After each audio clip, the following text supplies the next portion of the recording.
कर रहे हैं, लेकिन आज उनकी आवाज को बंद करने की कोशिश की जाती है। हमारे विरोधी चाहते ही नहीं है कि कोई भी उनके खिलाफ कोई बात कर सके। आज आप देखिए, दिल्ली के हमारे चीफ मिनिस्टर साहब केजरीवाल को जेल में डाल दिया, हेमंत सोरेन को जेल में डाल दिया, क्योंकि आप ज्यादा बोलेंगे तो ईडी सीबीआई इनकम टैक्स का आपके ऊपर रेट लगा दिया जाएगा। ये हो रहा है देश के अंदर, एक आपातकाल नहीं, ये तानाशाही चल रही है देश के अंदर। इससे आपको लड़ने की जरूरत है। ये मैं नहीं लड़ सकता अकेले, ये मैं अकेले नहीं लड़ सकता, हम सब नहीं लड़ सकते, हम सबको लड़ना होगा। इस देश को बचाने के लिए, इस देश के लोकतंत्र को बचाने के लिए, इस देश के संविधान को बचाने के लिए हम सबको लड़ना होगा। जब देश के अंदर लोकतंत्र नहीं रहेगा, देश के अंदर संविधान नहीं रहेगा, तो क्या इस 4 जून के बाद चुनाव होगा भी कि नहीं होगा, इसका किसी को गारंटी नहीं है साथियों।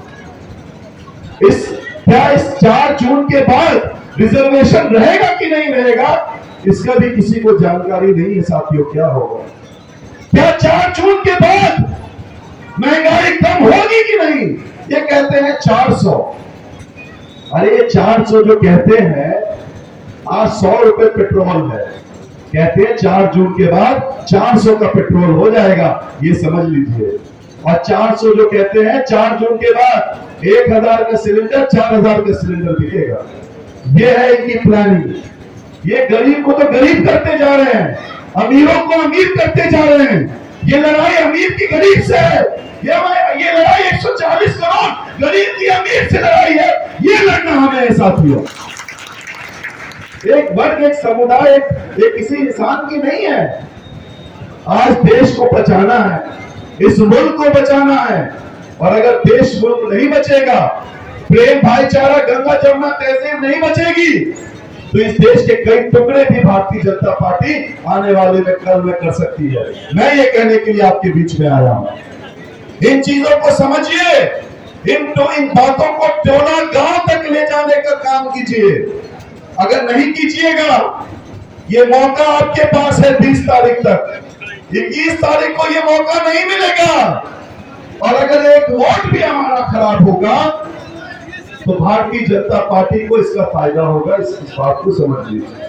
भारतीय जनता पार्टी के कई एजेंट यहाँ घूम रहे हैं, कई पार्टियों में घूम रहे हैं और पैसा ले लेकर के घूम रहे हैं। इन चीजों से भी मैं आपको आगाह कर देना चाहता हूं।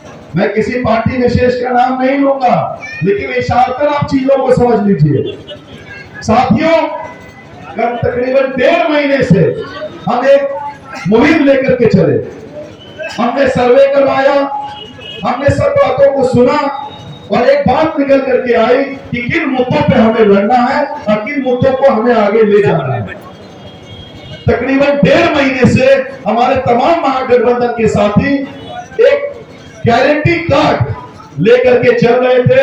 उन चीजों को बंटवाया, उन चीजों को आगे ले जाने का काम किया। क्योंकि मेरे पास ये कार्ड है, तो मैं इन चीजों को बता देना चाहता हूं कि अगर हमारी इंडिया गठबंधन की सरकार केंद्र में बनती है, हम क्या क्या वादे और क्या क्या मुद्दे लेकर के आपके बीच में जाएंगे। इन चीजों को आप समझ लें। ये 5 अहम मुद्दे हैं जिन पे हम अपनी बातों को रखने का काम कर रहे हैं।